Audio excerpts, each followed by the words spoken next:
Hello प्यारे बच्चों, मैं सौरभ चौहान विंग्स के इस ऑनलाइन प्लेटफॉर्म पर आप सभी का एक बार फिर से स्वागत करता हूं। जैसा कि आप सभी को पता है, हमारी विंग्स क्लासेस की बैचेस स्टार्ट हो चुकी हैं और काफ़ी सारी वीडियोस आपने देख ली है। मैं लास्ट वीडियो जो आपको बताया था उसमें 10th क्लास में मैंने आपको संस्कृति चैप्टर के विषय में समझाया था और उससे इंट्रो करवाया था। आज हम उसी के पहले का जो चैप्टर रहेगा नौबत खाने में इबादत, जो कि यतीन्द्र मिश्र जी के द्वारा लिखा गया एक बहुत ही अच्छा और रियल लाइफ से जुड़ा हुआ निबंध है, कहानी है। तो आज उससे मैं आपको इंट्रोड्यूस कराऊंगा। अब मैंने कुछ चीजें बोर्ड पे लिखी है जिससे हम हमारे चैप्टर को बहुत ही आसान तरीके से समझ सकते हैं। देन हम उन क्वेश्चन को जो परीक्षा के अंदर आने जैसे हैं या संभावित है उनको पढ़ेंगे। पहले हम चैप्टर की स्टोरी को समझेंगे, देन हम उन क्वेश्चंस को समझेंगे और उसके अलावा जो हमारे ऑब्जेक्टिव्स आते हैं उनको हम पढ़ेंगे। तो लेट मी स्टार्ट नो कि आप देख रहे हैं हमारा गद्य खंड का जो चैप्टर है नौबत खाने में इबादत, इसके लेखक है यतीन्द्र मिश्र। और यह जो चैप्टर है वो हमारे शहनाई वादक बिस्मिल्लाह खां के जीवन से जुड़ा हुआ है, जिसमें उनके जीवन की पूरी सच्ची घटनाओं को यतीन्द्र मिश्र ने बहुत ही अच्छे तरीके से उकेरा और समझाया है। तो चैप्टर की जो शुरुआत होती है वो बिस्मिल्लाह खां से होती है। बिस्मिल्लाह खां का जो बचपन का नाम है वो अमरुद्दीन है और ये 6 साल की उम्र से ही शहनाई को बजाने में बहुत ज़्यादा इंटरेस्ट बताते हैं। कहानी की शुरुआत कुछ इस तरीके से होती है।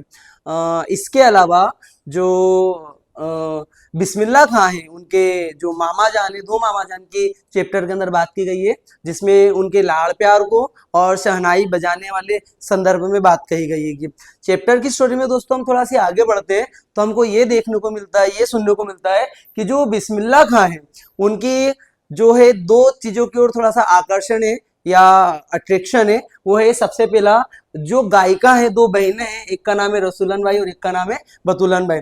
जो रसूलन भाई और बतूलन भाई है उनके गाने ने ही, उनके सॉन्ग ने ही जो बिस्मिल्लाह खां जी है उनके अंदर संगीत को या संगीत की धुन को पैदा करने का प्रयास किया है।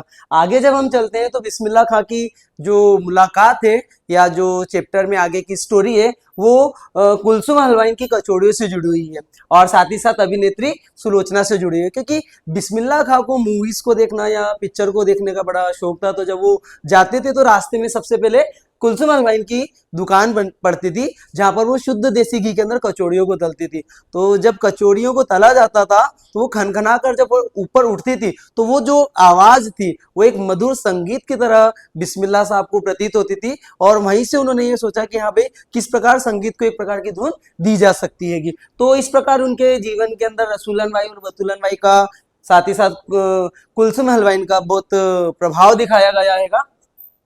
जो बिस्मिल्लाह खां आएंगे वो मुस्लिम होते हुए भी धर्म जाति के अंदर भेदभाव को ना बताते हुए उन्होंने काशी विश्वनाथ और बालाजी मंदिर की इस चैप्टर के अंदर बात कही है कि वे बालाजी मंदिर की सीढ़ियों के ऊपर बैठकर, भगवान के मंदिरों के सीढ़ियों के पास बैठकर जब उनकी 5 समय की नमाज को कर लेते थे तो मंदिर की सीढ़ियों पर बैठकर वो क्या करते थे, शहनाई को बजाते थे। अब जब चैप्टर की शुरुआत होती है तो शहनाई शब्द की बात हो रही है। शहनाई मतलब एक प्रकार का वाद्य यंत्र जिसको बजाया जाता है।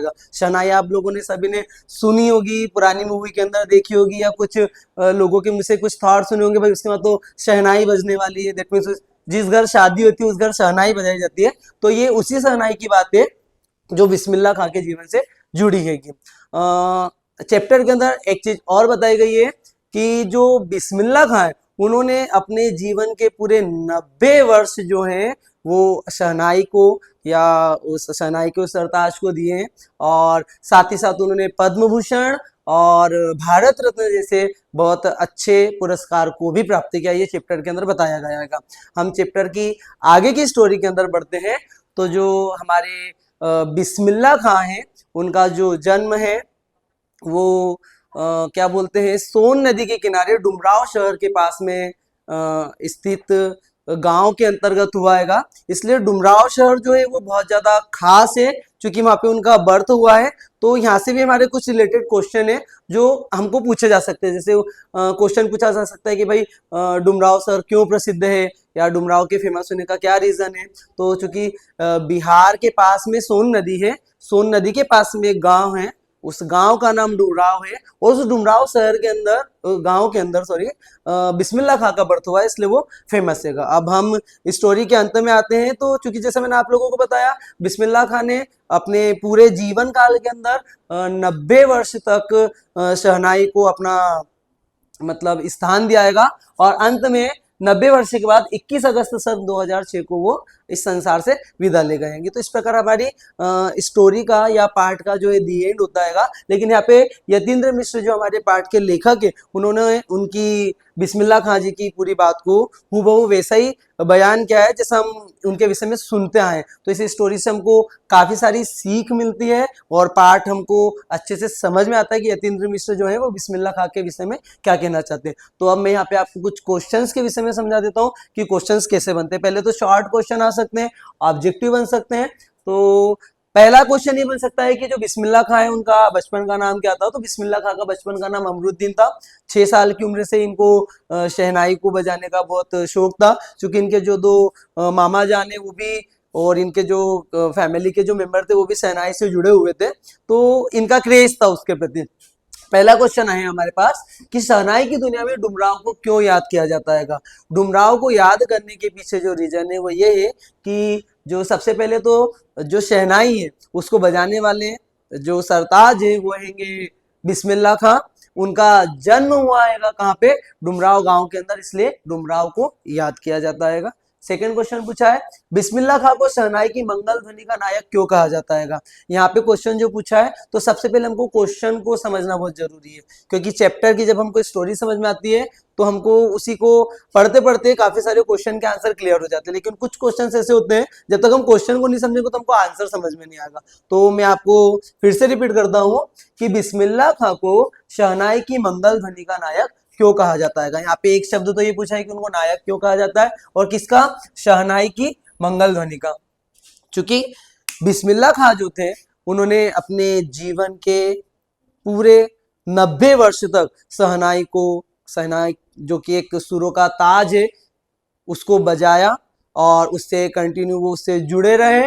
और साथ ही साथ क्योंकि शहनाई जो एक ऐसा यंत्र है जो कि रीढ़ से बनाया जाता है, जो सोन नदी के अंदर पाई जाने वाली एक प्रकार का चारा या जो घास है उसकी रीढ़ से बनाया जाता है और एकदम मीठी वॉल्यूम होती है उसकी। एक्चुअली इसको बजाने का सबका क्या होता है, अपना अपना तरीका रहता है। तो ये शहनाई वादक इसलिए कहलाए हैं क्योंकि इन्होंने उसको बहुत रियाज किया है। किसी भी चीज को प्राप्त करने के लिए हमको बहुत रियाज करना पड़ता है। तो बिस्मिल्लाह खां का जो जीवन है, उन्होंने ऐसे कुछ पदक को या भारत रत्न को प्राप्त नहीं कर लिया था, उसके पीछे उनको बहुत ज्यादा प्रयास करने पड़े थे, बहुत ज्यादा रियाज करना पड़ा था, जब जाकर वो उसमें परफेक्ट हुए थे। तो बिस्मिल्लाह खां को शहनाई की मंगल ध्वनि का नायक इसलिए कहा जाता है क्योंकि वो एक तो कंटिन्यू 90 वर्षों तक, यूं कह सकते हैं 9 दशक तक या 10 दशक तक उससे जुड़े रहे और उन्होंने उस क्षेत्र के अंदर एक अपना अच्छा स्थान बनाया है और काफी सारे उन्होंने मान सम्मान को भी प्राप्त किया है। इसलिए बिस्मिल्लाह खां को शहनाई की मंगल ध्वनि का नायक कहा जाता है। थर्ड क्वेश्चन है हमारा, जो वेरी इंपॉर्टेंट क्वेश्चन है, सुशीर वाद्यों से क्या अभिप्राय है और शहनाई को सुशीर वाद्यों में शाह की उपाधि क्यों दी गई होगी। ये क्वेश्चन आपको पूछा जाता है। 2 क्वेश्चन है इसके अंदर मजे करके दिया गया है। सुशीर वाद्यों से क्या अभिप्राय है। सुशीर वाद्यों शब्द का अर्थ होता है कि ऐसे वाद्य यंत्र, मतलब ऐसे इंस्ट्रूमेंट जिन्हें बजाते हैं, जिनमें से कोई ध्वनि निकलती है, आवाज निकलती है, इसमें से जिन्हें फूंक कर बजाया जाता है, उन यंत्रों को, उन वाद्यों को क्या कहा जाता है, सुशीर वाद्य कहा जाता है। जैसे बांसुरी की बात कर ले, मृदंग की बात कर ले, मूर्छंग की बात कर ले, तो इसके अंदर मतलब छेद होते हैं या छिद्र होता है जिसके थ्रू हम क्या करते हैं, हवा को फूंक कर उन वाद्य यंत्रों को बजाते हैं। तो ऐसा वाद्य यंत्र जिसे फूंक कर बजाया जाता है वो सुशीर वाद्य यंत्र कहलाता है। इसी में नेक्स्ट क्वेश्चन दिया है, शहनाई को सुशीर वाद्यों में शाह की उपाधि क्यों दी गई है। शाह शब्द का तात्पर्य होता है, हम शहंशाह बोल सकते हैं या राजा बोल सकते हैं।